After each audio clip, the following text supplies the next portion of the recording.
¿Qué sucede cuando se mezcla un crimen, la corrupción e incompetencia policial, presión mediática y un joven de 23 años de edad vulnerable por su discapacidad mental? Hoy te presentaré el caso de Joe Arridi, condenado a muerte por un crimen que no cometió. Todo esto inicia en la ciudad de Pueblo, Colorado, Estados Unidos, el 14 de agosto de 1936. Dos niñas fueron atacadas mientras ellas dormían. Las víctimas fueron Dorothy, de 15 años, y Barbara, de 12 años de edad. El atacante las accedió carnalmente y las agredió con un hacha. Dorothy, por la gravedad de las heridas, falleció, mientras que Barbara, su hermana pequeña, sobrevivió al ataque. Este crimen escandalizó a la comunidad y a la opinión pública, sumando que Dorothy y Barbara hacían parte de una familia acaudalada de la zona. La prensa, por su parte, titulaba sus portadas con que había un violador suelto y las personas pedían justicia lo antes posible. Esto creó una avalancha de presión sobre el alguacil George Carroll, que, mezclado con su incompetencia para poder ser preciso y justo, se apresuró a buscar a cualquiera que encajara en la descripción del atacante. Un hombre con apariencia mexicana. En este punto de la historia es donde Joe Arridi entra en escena. Joe era hijo de una pareja de primos sirios que emigraron a Estados Unidos. Nació con problemas mentales y su mente se quedó estancada en la de un niño de 6 años de edad.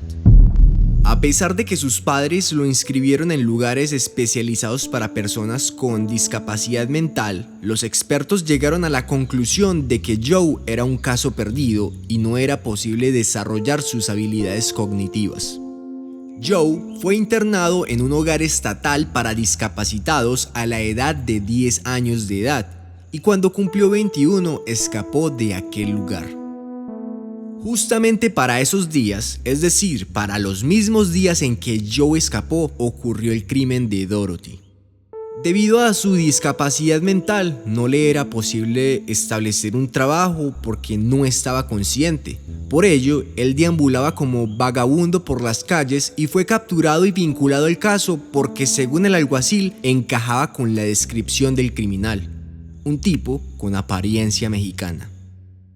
La prensa no dudó en tacharlo e incriminarlo como el atacante, aun cuando no habían pruebas que lo involucraran en el crimen. El alguacil, por su parte, al ver que Joe no era un tipo cuerdo, lo coaccionó para que mediante un interrogatorio aceptara la culpabilidad del crimen. Por otra parte, otro tipo llamado Frank Aguilar, y que había trabajado para el papá de Dorothy, había sido capturado ya que también encajaba con la descripción del atacante. Además, cuando Bárbara, la hermana de Dorothy, quien también fue víctima sobreviviente, asistió a un reconocimiento, ella reconoció a Aguilar. Dijo que él fue el atacante y, por su lado, dijo que Joe no estuvo en el crimen. Aguilar aceptó el crimen y confesó que Joe no hizo parte del crimen y que jamás en su vida había visto a Joe. Frank Aguilar, quien fue el atacante, fue condenado a muerte por el caso de Dorothy y su hermana. Mientras tanto, Joe, y a pesar de todo, seguía involucrado en el caso.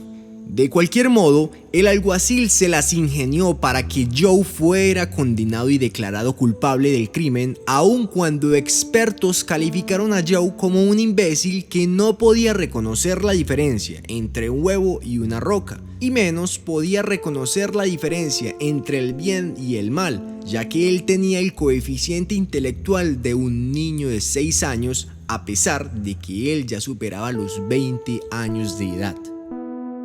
A pesar de que nunca se encontraron pruebas que vincularan a Joe con el crimen, sumando a que él sufría una evidente discapacidad mental, Joe Arridi fue condenado a la pena de muerte y durante su estancia en el pasillo de la muerte siempre se mantuvo muy feliz y tranquilo, ya que no entendía qué sucedía. El encargado de la cárcel, al ver que Joe se comportaba como un niño, le regaló un tren de juguete que Joe atesoró como lo más preciado. Él jugaba con aquel trenecito todos los días como si fuera el niño más feliz de todo el mundo.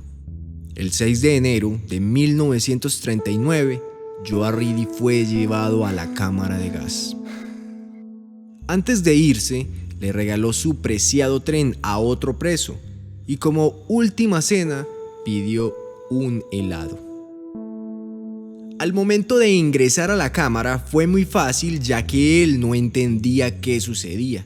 Incluso ingresó con una sonrisa, sin saber que ese día era el último día de su vida. Y así es como la incompetencia e ineptitud policial, sumado a la prensa rancia y amarillista, involucraron a un inocente hombre que se comportaba como un niño y que terminó por perder la vida por un crimen que nunca cometió.